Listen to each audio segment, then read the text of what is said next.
So, hello everybody and welcome. Yes, welcome back here at BSN Network. Welcome back here, BSN Network. This is BSN Network podcast here today. It is Wednesday, July 28th. Hopefully everybody's having a day so far and a good rest of their day yesterday. It is, in fact, Wednesday, July 28th here today, coming off of another baseball night last night. Another full night of baseball. Yankees were on last night. They got the win 4-3. Open up the series against the Tampa Bay Rays with the win. It was a good win for the Yankees, 4-3. They went out. They, pitched well, hit well. Finally, they were able to get some situational hitting, which is what we needed. Although I should maybe step back a little bit. Their bullpen actually did not blow this one. I should maybe step back a little bit and say they finally were able to win a game with their bullpen, and that was great. Their bullpen did not blow it. It got close there towards the end. It definitely did, but it was definitely a good game. It was a close game, and it's a big one for the Yankees because you come out of Fenway, you lose 3 out of 4 when you very well could have won 3 out of 4 if the outcomes of those games are different. And for yesterday's game, you go in there. Monty's pitching really well. He threw 5 really good innings. He's becoming really reliable.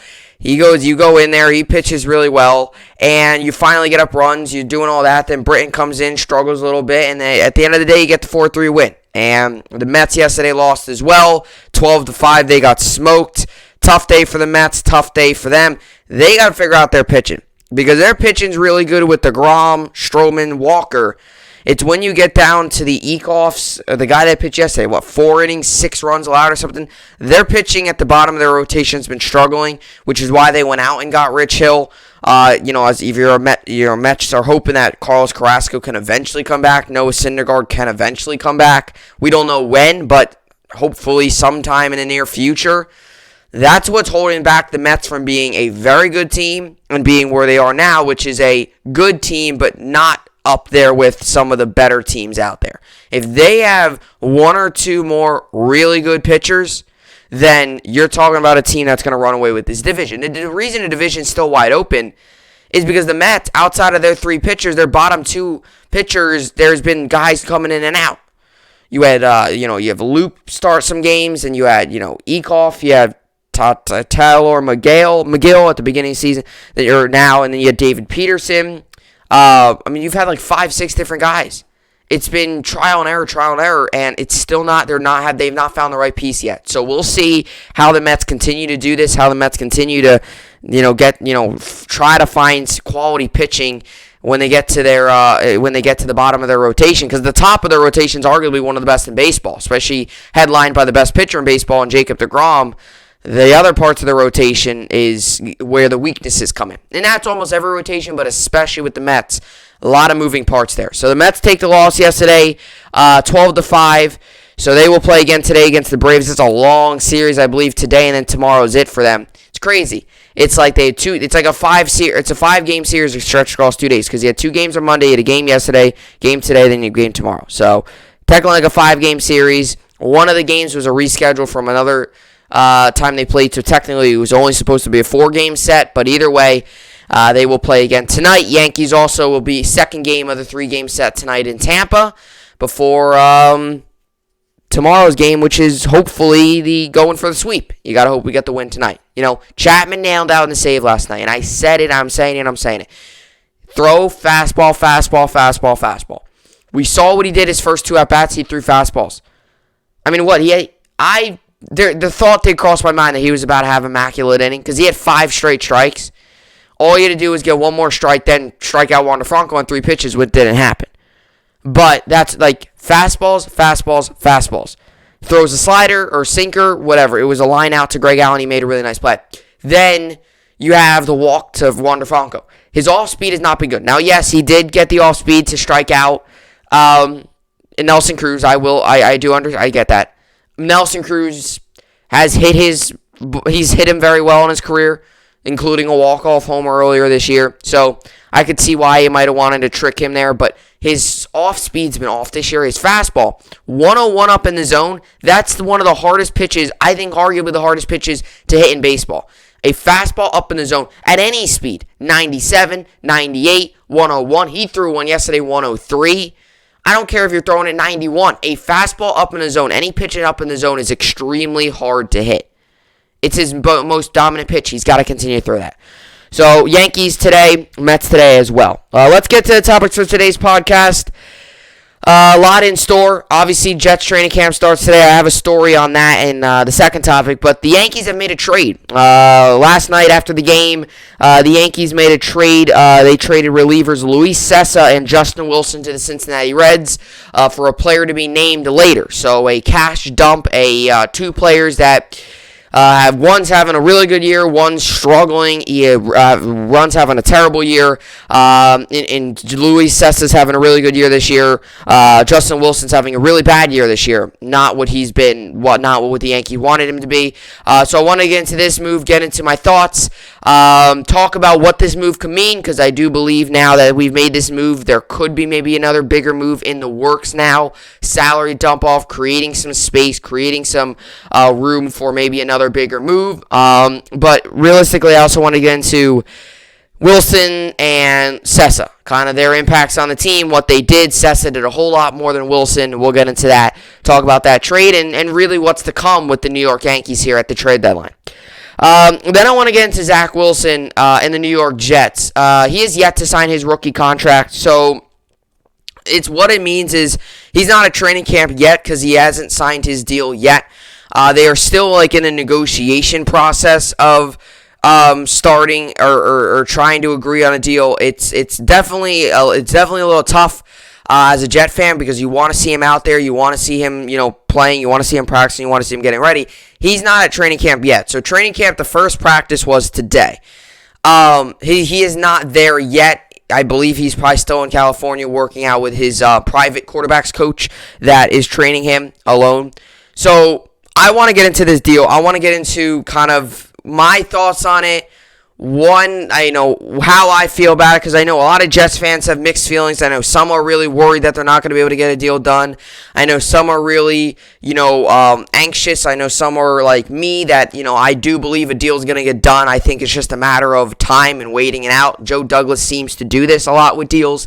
I love what he's done to this team. I love his offseason. He does tend to take some time on deals. We saw it in free agency. He didn't make a free agency move. When free agency opened that day, we were seeing all the big name guys fall off the board. He didn't make a move until later that night. He does take time to negotiate. He wants to find the best deal for not only for both parties, for not just the player, but for the team, for the franchise, for both sides. So obviously, there's some offset language in the deal that they are coming to a disagreement on. I want to talk about it, get into it, kind of give you my thoughts, because I'm not get a deal done. I want a deal to get done. I don't want this thing to boil into August and we're sitting here talking about a deal still not done. They should get a deal done. There's two rookie deals that have yet to be signed. Trey Lance, Zach Wilson. It's a little different in Trey Lance's situation because he might not be starting week one. It still might be Jimmy G under center there in San Francisco. I still want to get into this, talk about it, so we'll get into that second topic. Then we'll get into the New York sports update. Finish it off with the New York sports update. Yankees, Mets play today. And other than that, nothing really else on tap. The Olympics have been still on. Last night, the United States beat Iran, I think. They beat in basketball. Smoked them 120-66. So they dominated by a lot. A good win, a good win for the United States because we stunk last game. We missed some pivotal threes. Yesterday was a good beatdown. It was actually a must-win yesterday because you lose yesterday. Well, oh gosh, it was actually a must-win yesterday. But they got the win yesterday, so USA basketball they just need to hit their shots. They need to be confident in their shots, and boom, you'll be all right. It's simple as that. Alrighty, and by the way, Randall Cobb has officially announced his trade. He will be heading to the Green Bay Packers.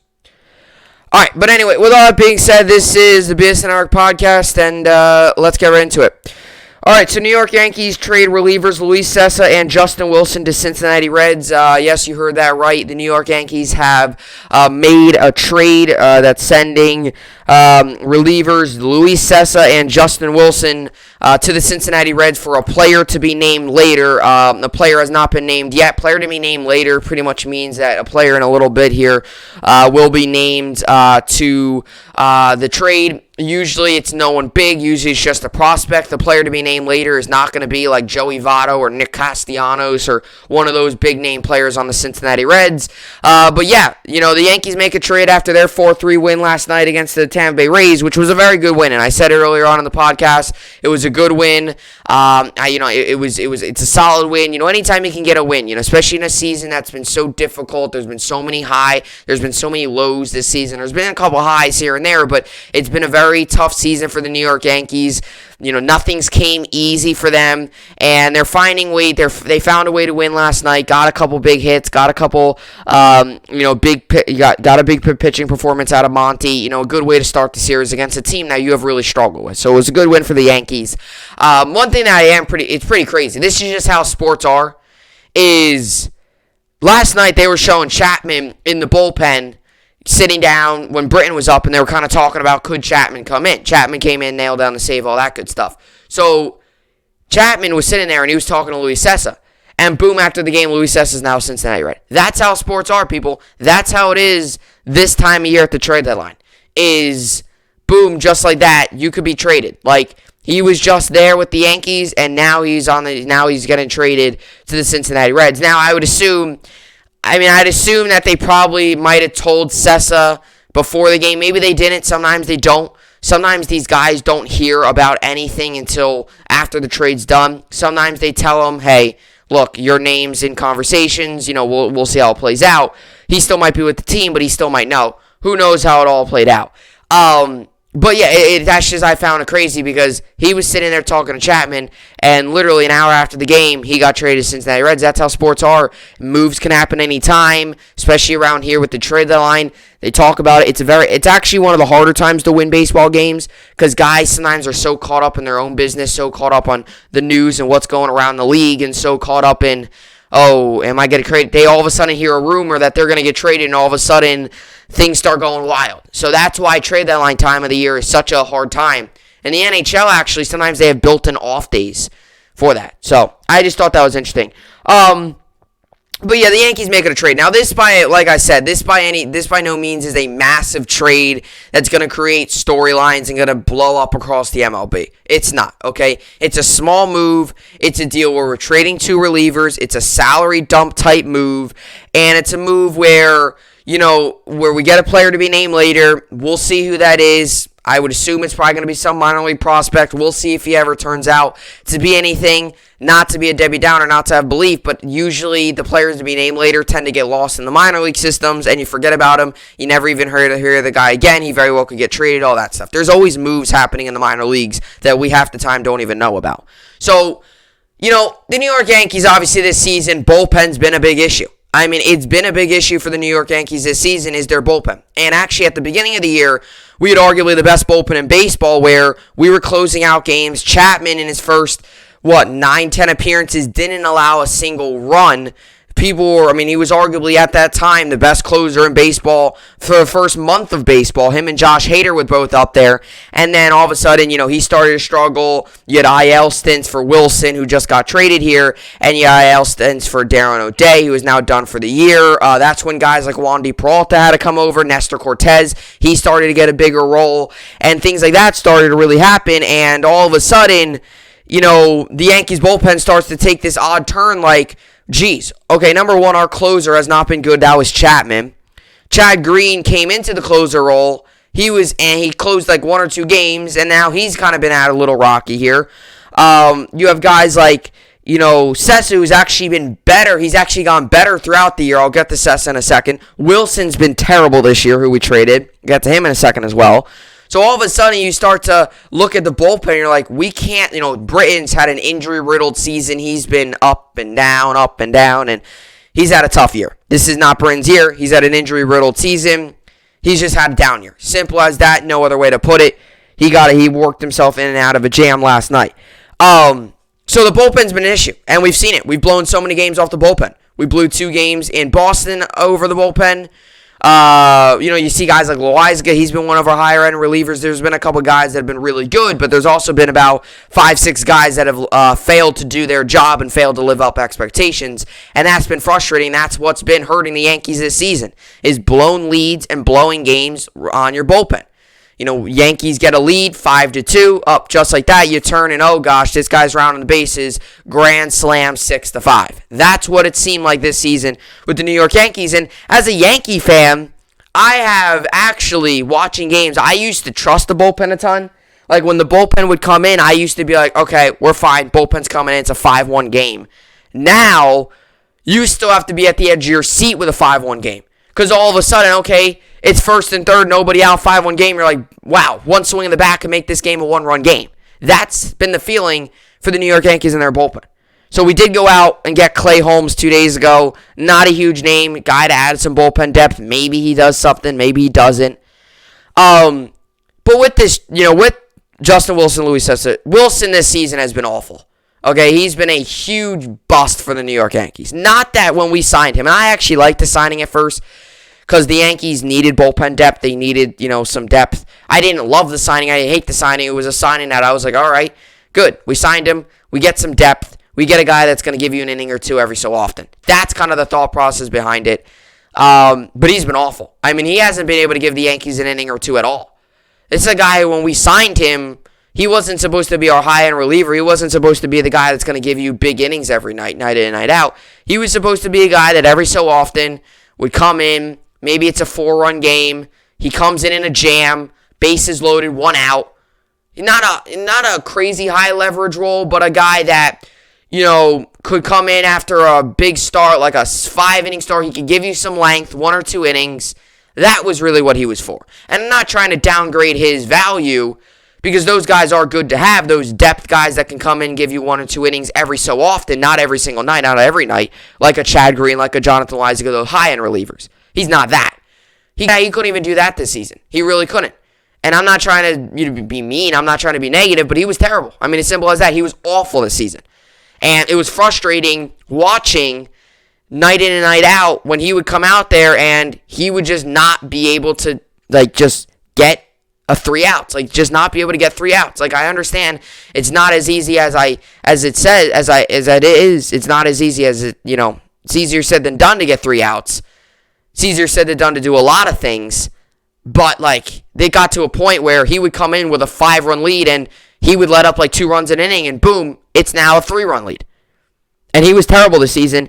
He had a 7.50 ERA in 21 outings, which we actually used him in the way we were supposed to use him. 21 outings. Now, he did have injuries, but he would come in 4-run games. He would come in he would come in depth moves. You're in a day where you need your bullpen's, having a really, your bullpen's doesn't got many arms there. You just use your bullpen a ton in games 1 and 2 of the series. Well, game 3, he's a guy that would get a bigger role. He hasn't been able to live up to that role. And it's been tough because a guy who, had a decent year with the Yankees when he actually came up, because he was with the Yankees originally. Kind of something funny about this deal. The Yankees actually originally traded Justin Wilson for Luis Cessa back in, 2015 or something. So it's actually kind of funny that now they're getting both traded together to Cincinnati. It's come full circle now. But, yeah, Wilson has not been good. He's been awful. He's been terrible. He's missed a combined 34 games. Was on the injury list twice, and he struggled. And he's just not had a good year. He just wasn't the answer. Simple as that. He also has a player option for next season, so to be honest, it's a $2.3 million, I believe, player option. So it's actually kind of smart that the Yankees get rid of him, because if he was smart, he could go ahead and be like, okay, I'm gonna go out and I'm gonna opt back into my contract, get $2.3 million, and absolutely do nothing. He could do that instead of maybe opting out of it and then being a free agent at the end of the year. I believe his salary will still take over, although he might have a play option next season in Cincinnati. It will depend on what his role is and if he wants to use that. So the Yankees are actually kind of smart by trading him because of his contract and how it played out. And then also to Luis Cessa, also with Luis Cessa, right? This is a guy who has been with the Yankees since 2016. I've always, a guy who's played a lot with the Yankees, a guy who has done a lot for the Yankees. He's really, he's been with the Yankees since the start. And it's always sometimes tough to see a guy go when he wasn't homegrown because we had to trade for him. But it's always tough to see a guy go that's been on the team for a long time. He's had some really bad moments. He's had some really highs. He's had some highs, had some lows. It's kind of been like, it's kind of been like when he first entered in, like he was not very good. He was actually really bad. Yankees were like, like everyone was complaining and stuff like that. And then now he's developed into a really good reliever because I believe when we originally got him, he was actually a starter. He wasn't doing good with a starter. And then he came here and became kind of a reliever role after he struggled as a starter in his first time with the Yankees. Became a kind of a reliever, and he made a living off of it. And for a while now, he's been a reliever. Now, he's not it's kind of like a role like a Wilson.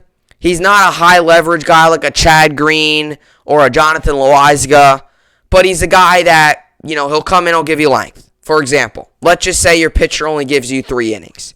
You could go him for 2, Cortez for 3, someone else for the next 2.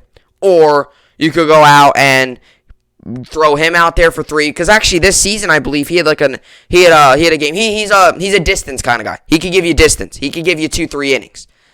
So I don't really know. He can kind of come in at any time. You need him to come in. Your bullpen's done. You need him to come in and try to finish out the 7th. You need him to come in and get you 9 outs. He can do it. You need him to come in. Maybe your pitcher only gives you 3 innings. Needed to give you some length. Give you 3 innings. He could do it. He can give you about 6 to 9 outs. I don't really know if he can give you a 12. I don't know if he's ever had a long appearance because he was originally a starter, so he was able to pitch length and end up going to a reliever role. Not as much as it was he started. He doesn't go out there and pitch 5 innings now, but you get what I'm saying. He could give you some length. So he was kind of your length guy and stuff like that. Sessa, though, was having his best year of his career this year. His ERA got all the way down to 2.82. And there was actually a couple really good performances by Sessa that a lot of people will forget about because there's a lot of times that he came in games where the Yankees were losing, maybe losing by a couple runs, and he was able to keep them in the games. People will forget about those performances because they ended up losing, and you look at the big picture, and no one's going to remember Sessa's 2 innings of solid work. But he had a lot of times this year where he would come in, it might be a 3-run game, and the Yankees would rely on him to keep it a close game instead of being a 3-run game turns into a 6-run game. He had a couple really good performances, and they won't really be remembered as much because the Yankees end up losing those games, but he still had a couple really good performances. And his ERA got all the way down to 2.82. So this actually, as much as Yankee fans might be upset that they traded him, this actually was the right time to trade him. Because if you are going to try and find if you're going to try and find a trade partner for someone, and you're going to try to have a salary dump and create some, salary space, some cap space, well, you're going to have to trade a guy that's had a decent year. Now, Justin Wilson, they kind of just threw him into the deal. Originally, I strongly believe that the New York Yankees probably originally put Sessa into the deal, and then they were like, you know what, let's just throw Wilson in there. Like, throw Wilson in there as just they'll get him on a flyer and let's see what he can do in Cincinnati. That's kind of that deal. That's kind of what it was like. So this was actually the best time because Sessa's stock was the highest. Not that every team around the MLB was trying to go out and trade Sessa, but you get what I'm saying. He's the highest stock. And it brings me to a point that I also want to hit today. Everyone asking to trade all these different players. Like everyone's saying, trade Clint Frazier, trade Gleyber Torres, right? Those have been the normal ones. Guess what? You're not going to be able to trade them because their stock is so low. Not many teams are going to want them now, right? Same thing if you trade a guy with a big contract. No one's going to want to take on that contract because, and then also the Yankees too, let's just say you would trade a big name player like a guy with a really big contract. Yankees, you would give that guy so much guaranteed money where you're going to have to take in a lot of that money. And it's going to really hurt you. You probably would have to take in more money with trading him than you would actually having him on the team. That's how some of these contracts work with the guaranteed money. So Sessa and Wilson are a little bit of a salary dump. This was the right time, though, to trade Sessa. Not saying that I wanted to trade Sessa, but if you're going to trade him, I'd never expect the Yankees to trade Sessa, though. But if you're going to trade him, this is the time. He's having a really good year. He's got a 2.82 ERA. Now, I understand you could say, I guess you could say, the Yankees need a bullpen guy. I get that, but maybe this is setting up for them to go out and get a really big name bullpen guy. Maybe this is them starting up a big move. That could be it. We'll see. We'll see how everything goes. But Sessa definitely is going to take, the bullpen, definitely that hurts a little bit to see Sessa go because he had a good year this year. Wilson, I'm actually glad to see him go. I've been wanting him gone for a while now. I know I did not expect it to happen. I was just one of those fans that just wanted him gone. Like, however, any way they could do it. Release him, get rid of him, whatever they could do. I did not want to see Wilson on this team much more. Not trying to be mean, but you get what I'm saying. He was losing his ball games. So it is good to see him in the deal. And Luis Sessa, his stock's up right now. You're going to get something for him. It's a salary dump, not a major move. But it could mean a bigger move's coming for the New York Yankees. So let's get to this article here. New York Yankees traded relievers Luis Sessa and Justin Wilson to Cincinnati Reds. The New York Yankees traded relievers Luis Sessa and Justin Wilson to Cincinnati Reds late Tuesday night for a player to be named later. So the player has not been named yet. It would probably be some minor leaguer. We'll see. The move could signal the Yankees are pursuing a big addition to their bullpen and were looking to create room. The deal was announced hours after New York won 4-3 at Tampa Bay, and Cincinnati finished off a 7-4 road victory over the Chicago Cubs on Tuesday night. The Yankees also made a bullpen move Monday, acquiring reliever Clay Holmes from the Pittsburgh Pirates for minor league infielders Hoy Park and Diego Castillo. The 29-year-old Sessa went 3-1 with a 2.82 ERA in the 29 relief appearances for the Yankees this season. Wilson, 33, was 1-1 with a 7.50 ERA in 21 outings. The left-hander missed a combined 34 games during 2 stints on the injured list with left shoulder inflammation, March 29th to April 9th, and a strained right hamstring May 29th to June 30th. He signed a 1-year contract in February with a player option for 2022. So he could opt out, opt in.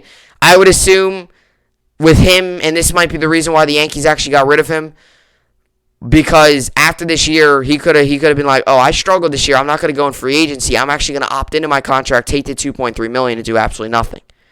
That's what players sometimes will do. New York is 9 games behind AL East, leading Boston and 7 back of the second-place Rays. But much closer in the hunt for the second AL wildcard. Cincinnati is in second place in the NL Central, 7 games behind Milwaukee, and also chasing San Diego for the second NL wildcard.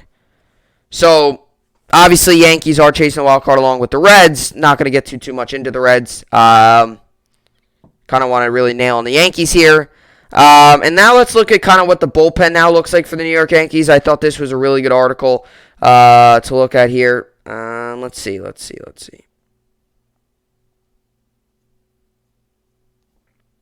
New York Yankees traded them. So that, if I could find it here.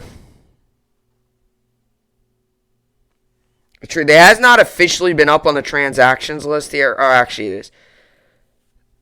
And also, this also kind of gives opportunity to guys like Albert Abreu, who did just get sent down. But this also gives a guy like him like Albert Abreu, a guy who, is young reliever, throws hard, and maybe now he maybe gets a little bit more of an opportunity. It really all depends on how they play this thing out. But we'll see.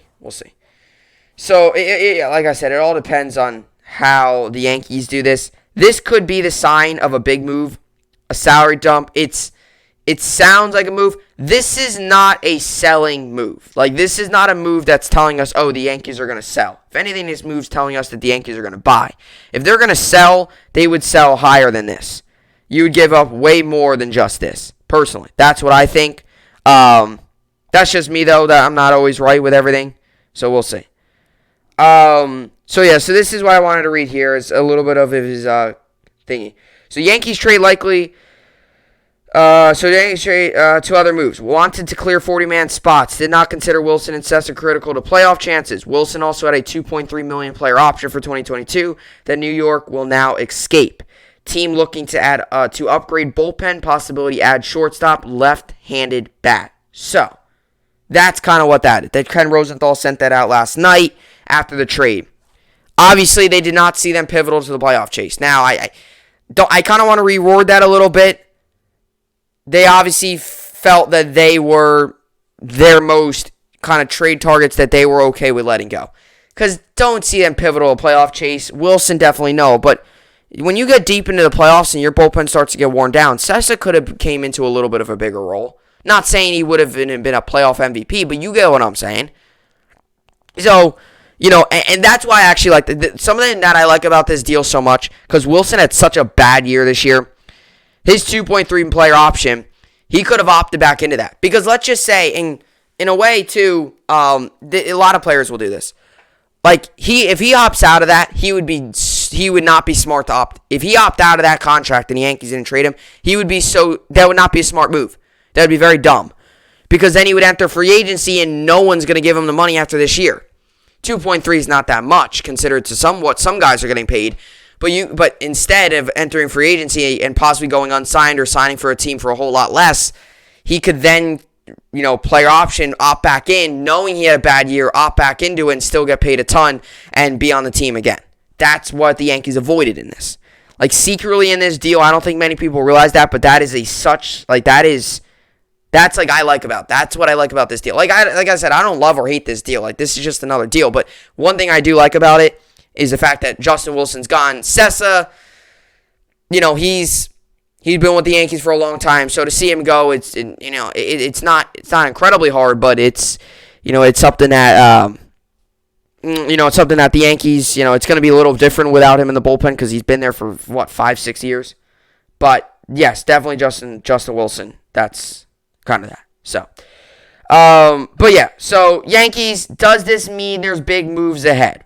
That's been one of the big questions. Like, that's been arguably the biggest question now since they traded. I would tend to say I think it's one of those things where it's kind of up in the air right now. It's like, I think wherever they can find a move. I would not be surprised if the Yankees don't make any moves at the trade deadline because they haven't seemed to do it in recent years. I wouldn't be surprised if they go out and maybe make a splash. But this is now kind of what the Yankees look like now. Closers, Roldis Chapman. Their setup's going to be Zach Brin, Chad Green, Jonathan Weisiga. Middles, Clay Holmes, Lucas Litty, Wandy Peralta. And their long is Sal Romano. So kind of, Sessa was kind of in that middle role. That setup middle role. Wilson was kind of in that middle to long role. More middle role. Setup was more Sessa because he could get in there 8-9. I mean, they used Sessa. He was kind of like a utility for a pitcher. You could throw him in really anytime, especially with him being a starter. He could up his pitch count a little bit without him really, he could up his pitch count. So, but yeah, so it's definitely a very interesting move because now this could definitely mean that the Yankees are now deciding that, hey, we might want to go out and make a couple more moves. So this could be the sign of the Yankees going out and making a bigger move in the bullpen, infield, grabbing a left-handed bat, something like that. We'll see. Only got a couple more days until the trade deadline. We'll see how it all plays out. Alrighty, so with all that being said, I wanted to get into the New York Jets, and they started practice today, as today was the first official day of Jets training camp. And Zach Wilson has not arrived yet, as they are still in the midst of contract negotiations, still trying to negotiate a deal, still trying to come to an agreement. I want to get into my thoughts, what Jets fans should be feeling right now. Get into this coming up next. Alright, so we welcome you back here about the podcast. So the New York Jets, yesterday, obviously, as I talked about with the Jets and the Giants, I did a little bit of a training camp preview, what to look for, what to watch out for, some things that Jets and Giants fans should keep close attention to their respective teams, and kind of, a broad thing across the league, some of the bigger storylines and anything across the league, right? You're always looking at the offenses, defenses, the new players, what some of the rookies do, what the rookies quarterbacks do, right? Lawrence, Wilson, Fields, Lance, what all them look like, how they all play, their styles, how they fit into their new offenses. You get a really good sneak peek on that when you get to training camp and the preseasons and the scrimmages and the joint practices and all that stuff that goes on throughout here, the later days here in July, and then obviously all throughout the month of August into September and into the season. So today is the first official day of practice for the teams that all started up yesterday. Yesterday was kind of the media day, they called it. So you have media, you do interviews, get all your stuff ready, kind of, come in, kind of just get ready for the season. I don't know how the whole COVID protocols are now with everything. I'm not too sure on what it's like, so I don't know if they had to go through any protocols. I know it's not like last season, but I don't know if it's anything similar. The NFL really didn't send much out about that. I mean, it's kind of been quiet. It's kind of been, with things getting better and better, it's kind of like, I guess now, a little different. But yesterday was media day, so they actually did not get out into the practice field yesterday. Today, though, is where not just the Jets, but the rest of the NFL teams will get out to practice field. Cowboys, Bucks, and Steelers, I believe, have already all been out there. Have already been out practicing already. But today, the rest of the 29 NFL teams are out there. Today, they will be, for the first day, for the first practice, they will be out there. It's obviously super exciting to have the first practice, to, get the first practice under your belt. Because then, that's really a sign of, getting ready. And especially with last season, it was super weird. You had the shortened off season.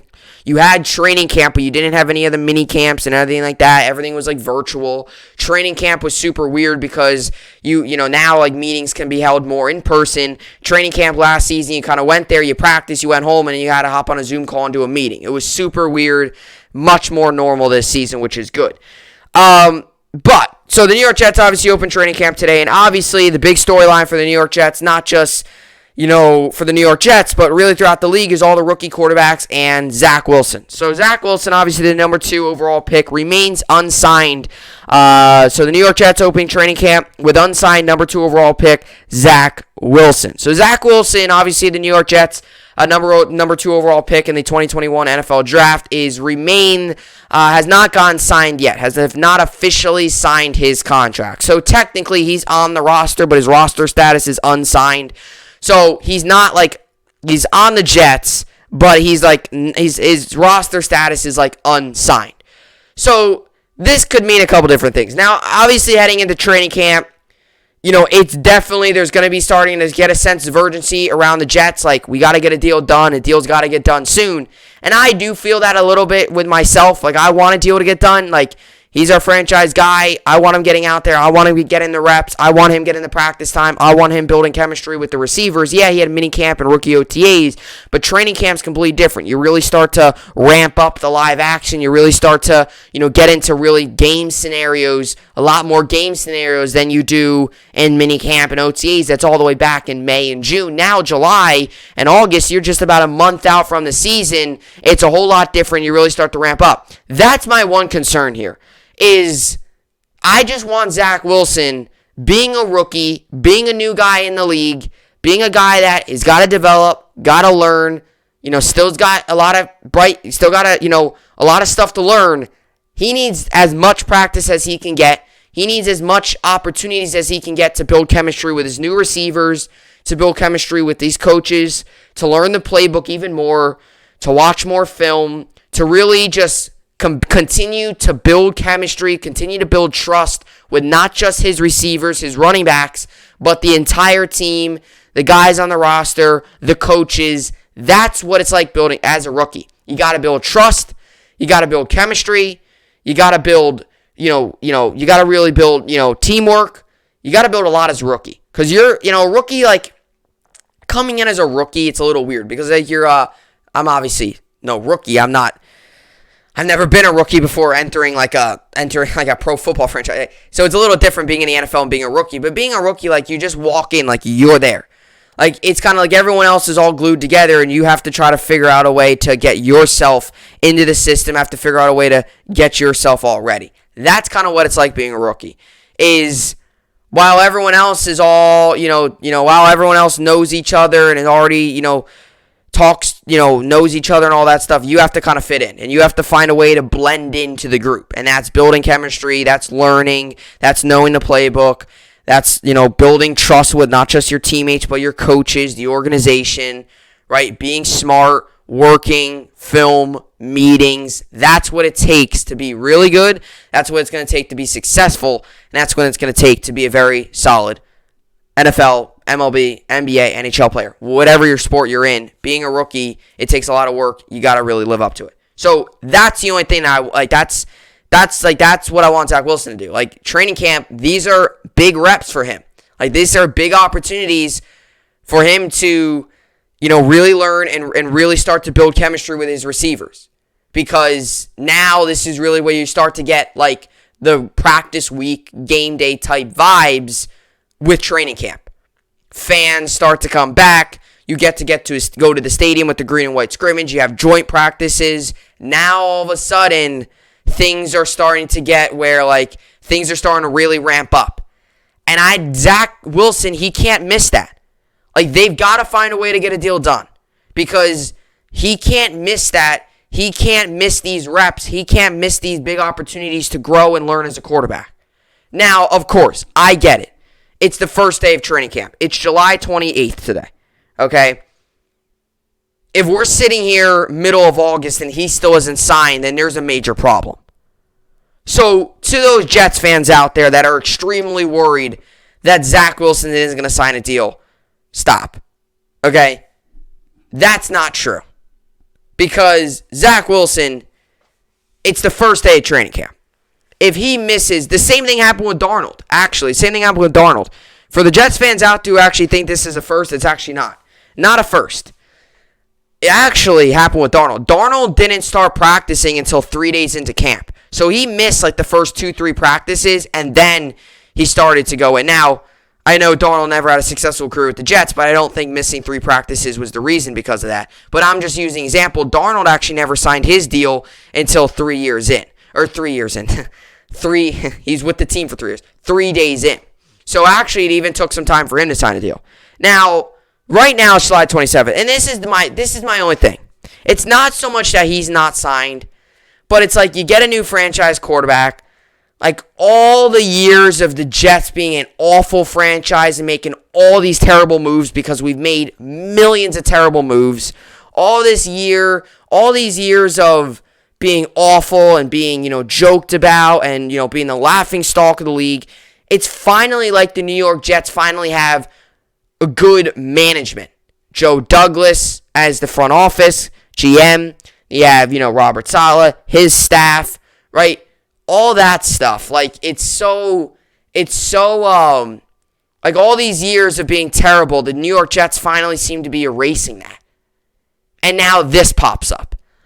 Like, that's the part where it's just like all these years of being an awful franchise, not getting things, doing things right, not hiring the right people, not getting, signing and getting the right players, doing things in the wrong order, hiring a coach, then firing a GM makes no sense. Drafting and then firing your GM also makes 0 sense. Okay? Doing things backwards. The Jets finally this offseason did things the right way. Hired our coach. Our GM was solid. Had a solid offseason. Got the right pieces. Built the offensive line. Built areas that we needed to be built.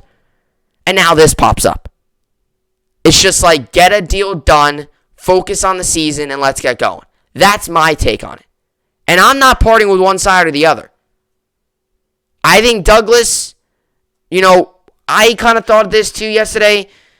I think if you're the Jets here, one side's going to have to eventually give in. Because if this leaks into August and if this leaks into, times where he's missing more and more and more days and there's still negotiations going on, like, eventually I think one side's going to have to give in. Because eventually, like, come on, like, if you're 2 weeks before the first week of the season and there's still not a deal done, well, now there's an issue. Now, I'm exaggerating now. 2 weeks before the season, there will be a deal done. If you had to ask me, I think a deal will get done by the end of this week.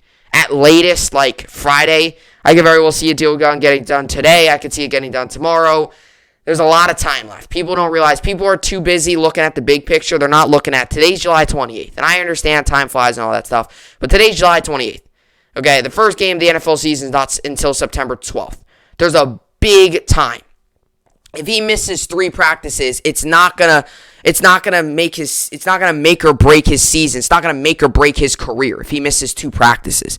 This happens all the time. I mean, Trey Lance still is not signed. Although it's a little different situation there in San Francisco because Trey Lance was obviously, he might not be, Jimmy G might still be under center week 1. Although I think they did say that it's an open competition, so maybe Trey Lance is, but he's still unsigned as well. There's 2 rookies that have remained unsigned. Is Zach Wilson and Trey Lance, 2 quarterbacks. Rashawn Slater, the offensive lineman for the Chargers, he got signed yesterday. But even the Jets, it's not like this is abnormal for the Jets because they just signed Elijah Vera Tucker 2 days ago too. They just signed him a couple days ago too. So it's not like all the rookies have been signed for months now and Zach Wilson hasn't been signed at all. The Jets have just started to sign. Elijah Vera Tucker just signed 3 days ago, and Wilson's now still waiting to get signed. Supposedly what the issue is in the contract is some offset language, which means that if the guy would to get cut, there's certain guaranteed money would to go here and there, which I don't know why the Jets put in there anyway, because Wilson's I think you have to at least give Wilson 2-3 years to at least develop himself, and then you go from there. That's what a lot of kind of quarterbacks do. That's what a lot of times teams do. You give them 3 years. Now, if they're insane in their first 2 years, that third year is not even a question. Right? If a quarterback's so good in his first 2 years, that third year is not that big of a year for them because he's already kind of gained trust of the franchise, and he's the quarterback going forward. Patrick Mahomes was like that. Patrick Mahomes, his first year, he didn't play. But second year, third year was insane. They didn't need to see any more out of him. They already knew he's the quarterback of the future. They signed to that mega 10-year deal, and Mahomes is their guy for the next 10 years. So that's how it kind of is with Wilson here. Not saying that he's Patrick Mahomes, but in terms of this offset language in the contract doesn't make sense because it's you have to at least give him 2-3 years to at least prove himself, and then you can see what happens. That's with any quarterback. Any quarterback goes through that. You got to give a guy 2-3 years to develop, and then you can see where they're at. Jets did it with Darnold. Many teams have done it. Bills did it with Allen. Last season was a big year for Allen. He had a breakout year. Now it looks like the Bills are going to... Now it looks like Allen is the guy of the future. And it looks like he's a true MVP candidate this year. Giants are doing it this year with Daniel Jones. He had a big... if he has a big year this year, they will stick with him. If he has a bad year, he's not going to go anywhere. So this offset language doesn't make sense because you have to give Wilson time to develop. It's just it's just the offseason has gone so well. This is just a little bit of a road bump here. You just don't want this. That's the only thing that I'm a little concerned about. Is you just don't want this road bump here. The offseason has gone so smooth. The New York Jets have had such a good offseason. We got Wilson. We've had such a good offseason. And now, we've hit a little bit of a roadblock. But I think the Jets have got to get a deal done here. Just get the deal done. Get Wilson to camp. Get him going. Get him ready. And get this team full on ready for the season. That's my thought on it. And I don't think this is going to last that long. I do think he will. I think Saleh's going to have another interview today, I believe. They have interviews after each training camp. I'm sure question's going to pop up again. Okay. I'm sure the question will pop up again. So, in terms of all that, in terms of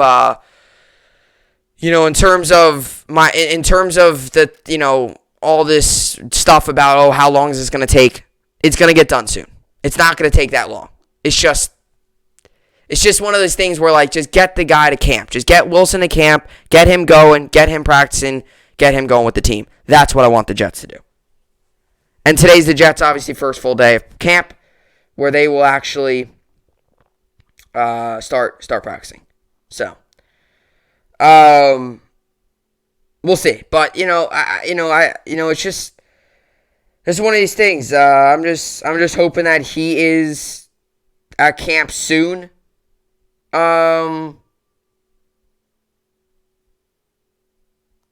So yeah. So I don't think that here's my thing too. I think this isn't something that's this isn't something that you should be blaming on Wilson.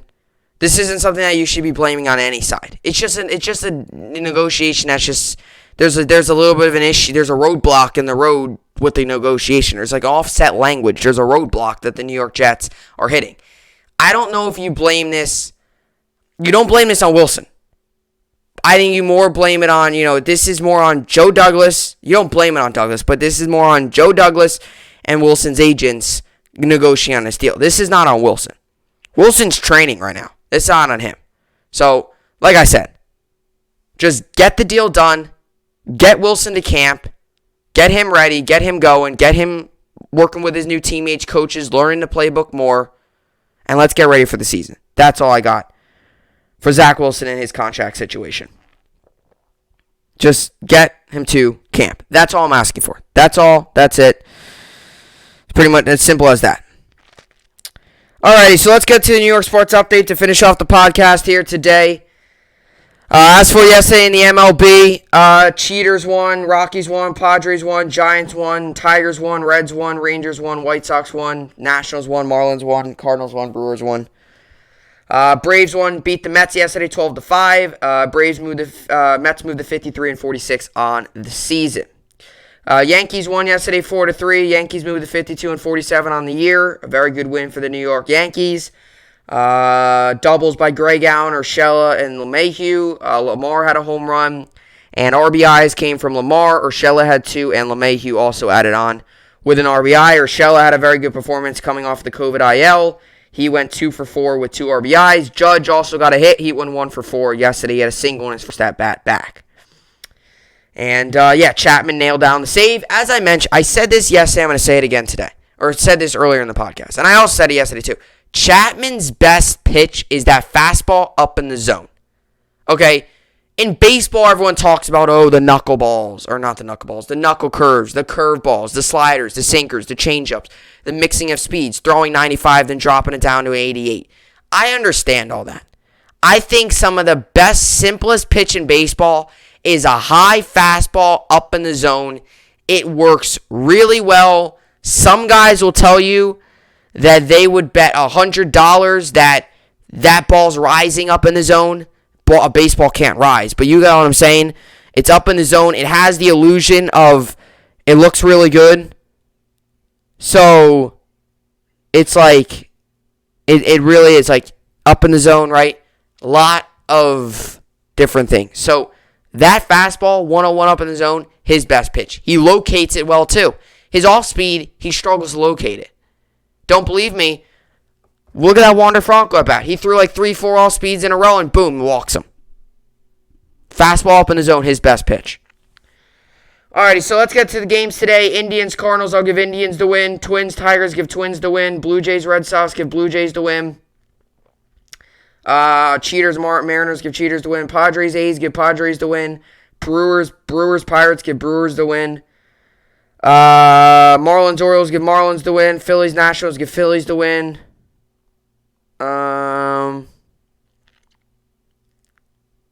Let's see here.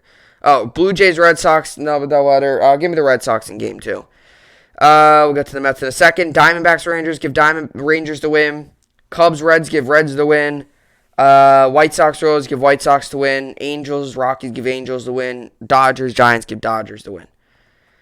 Alrighty, so let's get to this Mets game. Mets play today. Mets come in this game 53 and 46. Braves come in this game 50 and 51. This game goes on today, 7:10 p.m. Eastern Time on Picks, and I believe you can find this game on SNY as well. Braves got Max Fried on the mound. He's 7-6 with a 4.47 ERA, and the Mets got Tyler McGill on the mound. He's 1-0 with a 2.10 ERA. Over under 7.5 for this game. 79% of people think Atlanta will win. Game of the Braves, I guess. Alrighty, as for the Yankees play today. Yankees come in this game 52 and 47. Rays come in this game 16-41. This game goes on today, 7:10 p.m. Eastern Time. You can find this game on ESPN. Yankees have Nestor Cortez on the mound. He's 0-0 with a 1.95 ERA. And the Rays have Michael Wacha on the mound.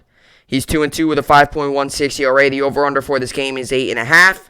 51% of people think the Rays will win. Give me the Yankees. Cortez is on the mound. Why not? He's been a hidden gem this year for the Yankees. He has, and I'm not, and I'm he's been a hidden gem this year for the Yankees. He's been really good. You know, he's been one of the high-end guys in the bullpen. Alrighty, so as for fantasy baseball, I'm currently losing 119-78. Today I've got going Will Smith, Matt Olson, Gene Segura, Austin Riley, Marcus Semien, Jay Cronenworth, Josh Harrison, Whit Merrifield, Austin Meadows, Dylan Carlson, Manuel Margot, Avisail Garcia, and Carlos Correa. You got nobody pitching. I'm probably going to have to make a move in terms of pitching.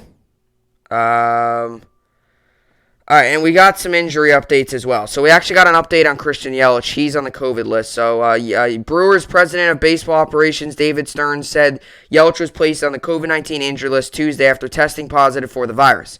Adam McCalvey of MLB.com reports. So he's going to be out for a little bit there.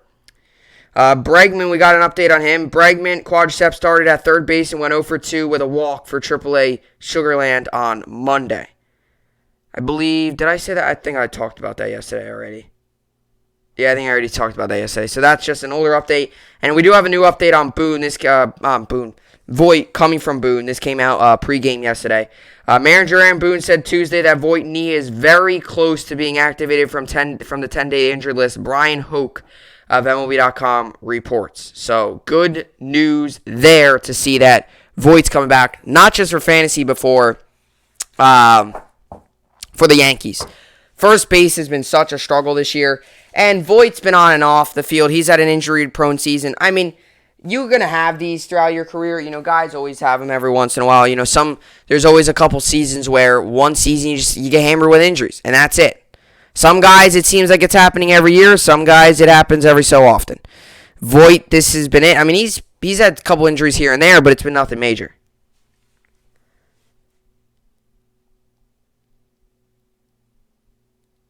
So this is pretty crazy.